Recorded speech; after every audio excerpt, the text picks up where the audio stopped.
अव्यूला बरं नाही आणि म्हणून त्याला कंटिन्यू आईजवळच लागते आणि त्यासाठी म्हणूनच मी पण माझा भरपूर वेळ त्याच्याबरोबरच स्पेंड करते.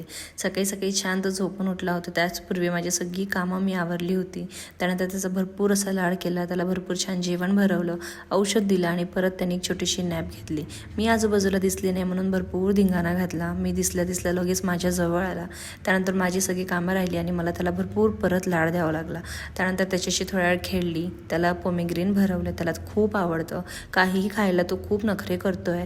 त्याचबरोबर त्याला भरवलं आणि त्याने सुद्धा मला भरवलं. त्याचा हट्ट असतो की मी खाल्लं तर तू खायलाच हवं, म्हणून मी पण त्याच्याबरोबर पोमेग्रेन खाल्लं.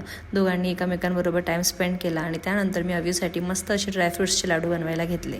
त्याला ड्रायफ्रुट्सचे लाडू खूप आवडतात म्हणून मी ट्राय करते की त्याला जे आवडतं आणि जे हेल्दी त्याच्यासाठी असेल ते सगळंच त्याच्यासाठी बनवायचं. त्यानंतर इव्हिनिंगला मी, प्रीतम आणि अव्यू छान रेडी झालो, कारण आम्हाला जायचं होतं डॉक्टरांच्या व्हिजिटसाठी. अव्यू तसा आता भरपूर बरा आहे, पण तरीसुद्धा आम्हाला वाटलं की त्याला भरपूर वीकनेस आहे आणि तो काही खातही नाही आहे. म्हणून आम्ही विचार केला की चला एकदा आपण डॉक्टरांना व्हिजिट करूया. त्यानंतर मी, प्रीतम आणि अव्यू हॉस्पिटलला पोहोचलो आणि अव्यू गाढ झोपीत होता. आजकाल त्याला डॉक्टर दिसल्या तो भयंकर रडायला लागतो. त्यानंतर पुढेच ना एक जत्रा, यात्रा किंवा मेला असं तुम्ही म्हणू शकता. भरपूर कन्व्हिन्स केल्यानंतर प्रीतम कुठेतरी कन्व्हिन्स झाला, म्हणजे भरपूर रिक्वेस्ट केल्यानंतर तो कन्व्हिन्स झाला. म्हटलं काही असू दे, पण प्लीज चल, 5-10 मिनटं तरी चल, माझ्या मनासाठी तरी चल.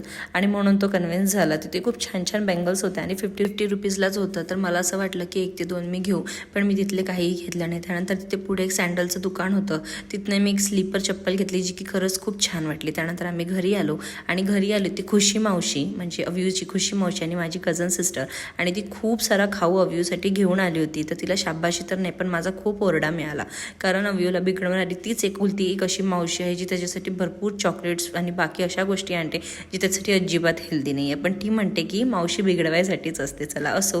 त्यानंतर मम्माने माझ्यासाठी 2 अशा साड्या पाठवल्या होत्या. हे खूप दिवसाआधीच तिला पाठवल्या होत्या, पण तिचं काही यायचं पॉसिबल झालं नाही, त्यामुळे आज ती आली होती मला साड्या द्यायला.